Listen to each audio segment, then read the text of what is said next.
I'm joined now by Varsen Aghabekian, who is the Minister of Foreign Affairs and Expatriates for the State of Palestine. Thank you very much for speaking to Arabiya English. Thank you for hosting me. I'd like to start by asking you about the efforts that have been made by President Donald Trump to bring about peace in Gaza. What's your assessment of where we are? What still needs to be done? A lot still needs to be done. We have welcomed the initiative by President Trump. It's a big move on starting a peace process.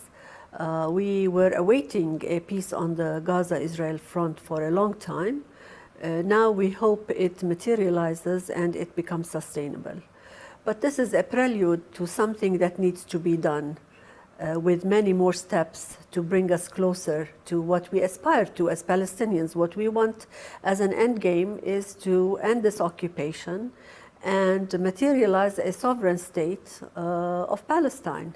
And that would require to move from a peace on the Gaza front to a peace that entails the entirety of Palestine, meaning the West Bank, the Gaza Strip, and occupied East Jerusalem. We hope that the first stage continues, and then we can embark on a second stage. Now the people in Gaza need not only a ceasefire, but need to recuperate. They need to have immediate needs met, and we need to embark on a reconstruction process as soon as possible, because the time is of essence, and we cannot leave a population that is so devastated and has been for 2 years under brutal attacks and total destruction to wait much longer. I mean, there have even been outbreaks of violence in the last couple of days in Gaza, although we're told the ceasefire still remains in place. Even so, last Tuesday, more than 100 people were killed. Fair to say, therefore, this ceasefire is extremely fragile. Yes, it is very fragile. And since the peace agreement was signed, on the average, 10 Palestinians were killed on a daily basis and 28 were injured. And this should stop. It should stop completely, because a ceasefire means just that, a ceasefire. And killing more Palestinians and injuring more Palestinians on a daily basis does not send a very good message to the people.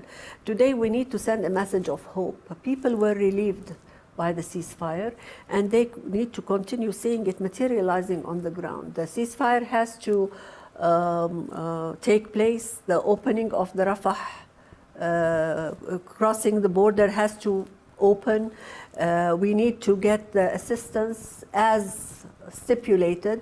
They said 600 trucks per day, and what is entering today is much, much less than that.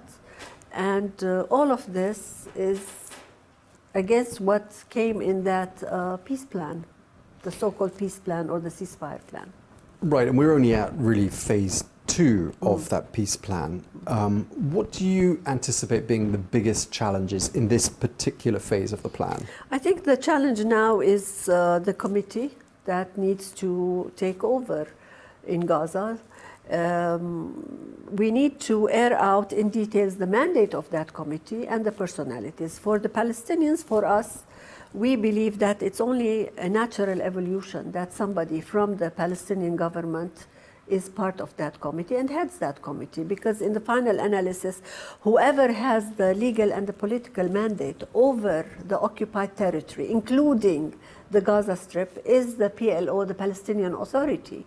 And as such, they need to be engaged from the very beginning. If you want to bring them in the middle or in the final stage, that is fine, but why not bring them from the very beginning? Because everything you will be doing in Gaza will go back to the core. I mean, if we are going forward with a one state, one government, one set of rules, one constitution, one law, etc., then you would go back to the core, the West Bank. So why not engage the West Bank from the very beginning? Do you believe that the parties that are negotiating, there's so many parties to name, but obviously Hamas is involved, Steve Witkoff, Jared Kushner, they've established quite a rapport as well. We're told they've established quite a good relationship. What do you make of that relationship, and do you think that's going to be important in delivering results in this next phase? Well, to me, what is important is the results, the deliverables. And the more rapport, the more understanding, the more coordination, the more cooperation, that's fine. But we need to see something materializing on the ground. And we're not seeing it to the extent that it should happen. What you were saying earlier about the establishment of a Palestinian state being what your desired outcome, obviously, from this whole process later on down the line, there does seem to be considerable momentum, doesn't there? And this does seem to be a top priority of the Trump administration. Does it feel to you like we've got to a stage now that a Palestinian state is an inevitable outcome? Well, to me, it was an inevitable outcome since a long time, because that's enshrined in international law. We're not asking for anything that is above international law. And since 1947, it said 2 states. And the whole world says 2 states. Even the United States, until now, says 2 states. So it's a natural evolution. But today, yes, the momentum is there. We need to amplify that momentum. We need to build on it. We need to ask whoever says is a two-stater to actually take measures on the ground to help us materialize the second state. And the countries that announced that they recognized a Palestinian state that didn't before, countries like the United Kingdom, they were deemed unhelpful by the Trump administration for doing that. Presumably you don't see it that way. Of course not. Because that recognition protects the two-state solution. Maybe today it's difficult to have the 2 states tomorrow, but we need to protect it and we need to strengthen it and we need to give the legal aspects of the 2-state solution a push. And we need to send a message of hope to the people that you have the right to self-determination. And all of that is part and parcel of the recognition. Those recognitions are in one way or another have been a propeller to the peace plan. I mean, to me as a Palestinian, I truly believe that the recognitions were in one way or another or have influenced President Trump to move when he moved.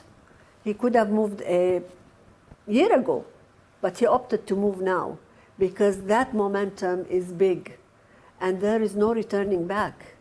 I mean, when you have very weighty countries coming forward and recognizing and saying that this is it, from now on we're going to materialize the second state, and they've taken it to New York with the New York Declaration. The New York Declaration had 142 countries signed to it. Some of the countries that have not recognized Palestine also signed and endorsed the New York Declaration. And all of it puts pressure in the right direction. But obviously Prime Minister Benjamin Netanyahu does not like this idea. No sooner had the 20-point plan been announced, and point number 19, I think it was, which talked about the pathway to eventual Palestinian statehood, he said words to the effect, he said this in Hebrew, that's not going to happen. He's not sincere about a Palestinian state, is he? Not at all, and we know that. And he hasn't been sincere for a long time. Not only Benjamin Netanyahu, but the Israeli policy at large. It's not a two-stater, and they have been saying it to the whole world. And the whole world needs to realize now, today more than ever, that that's the only way forward. And Israel can say whatever it wants, because Israel defies international law left and right. And it has been granted this impunity that helped it and strengthened it towards defiance of international law. Today we have the ICJ ruling that says 2 states. The ICJ ruling says that the occupation is illegal and needs to be dismantled. The New York Declaration says we need to materialize the 2 states. We have 160 countries that have recognized the state of Palestine, and we're getting support from others and trying to convince others to recognize. So the momentum is there, and we will continue that path, because that is the only path that will bring peace to the area. So how does President Trump convince Prime Minister Netanyahu to come on board with this idea? Or do you think it's simply a reality that a 2-state solution will not happen as long as Prime Minister Netanyahu is in office? It will not happen as long as the Israeli policy stays the same. Because if someone else comes to power in Israel and they still believe they are not two-staters, we will continue to be at the mercy of Israel. Today, we should not be at the mercy of anyone. We subscribe to international law, and international law is very clear. And if international law applies in Europe, if it applies in the United States, it applies in any country, it should not be selective. It should apply similarly anywhere in the world, including Israel-Palestine. And when you hear people in Prime Minister Netanyahu's inner circle, in his cabinet, referring to the West Bank by its biblical name, Judea and Samaria, what goes through your mind? What are they trying to tell people by using that language as opposed to calling it the West Bank? Well, they're trying to use the biblical narrative because it suits their understanding of occupying the area. Because under the pretext of religion, they want to have a stronghold in the area and never give up this occupation. Today, it is called the State of Palestine, and nothing but the State of Palestine. Israel can call it whatever it wants. It can still continue calling it Judea and Samaria the way they want, but it is part of the State of Palestine. They can come and visit Judea and Samaria if they want, but it will continue to be part of Palestine. So I see it as such. President Trump has been very clear about any idea of the West Bank being annexed, as some in the Knesset have discussed.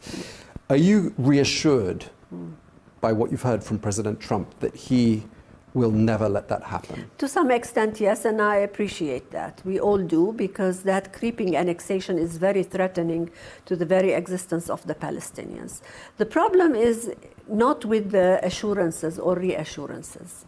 I mean, that statement was made, and we appreciate it. But what we see on the ground is contrary to that statement, because only yesterday, Israel announced that it is expanding its settlements and it is adding new housing units. What does that mean? It means creeping annexation. And they have tabled this draft resolution on the annexation of the West Bank, and they did it with an audacity that the Americans were in the country at the time they tabled it. And what message were they sending the Americans when they knew that President Trump had already said no to annexation? And they know that. But this is Israel, and I don't want to say we've gotten used to what Israel says, but it is unveiling the true intention of Israel. But the US reaction, and what Vice President J.D. Vance said in response to that whole discussion, probably the strongest language we've ever heard used by a US administration directed at the Israeli leadership. I mean, that's unprecedented. And we appreciate that very much. And we need to hear it more often. And we need to see it followed with measures that would deter Israel from the wrongdoing that it has been doing for a long time. If you had a message for the Trump administration right now, what would it be? I will say to the Trump administration that President Trump can make it. But there needs to be an intent to look at the two peoples and the rights of the two peoples and the dignity of the Palestinian people and the struggle of the Palestinian people for 7 decades under occupation, and the rights to self-determination, and that there will be no peace, not for Israel, not for Palestine, not for the region, if the Palestinian rights are not respected and they are given a chance to materialize their state on the 22% of historic Palestine.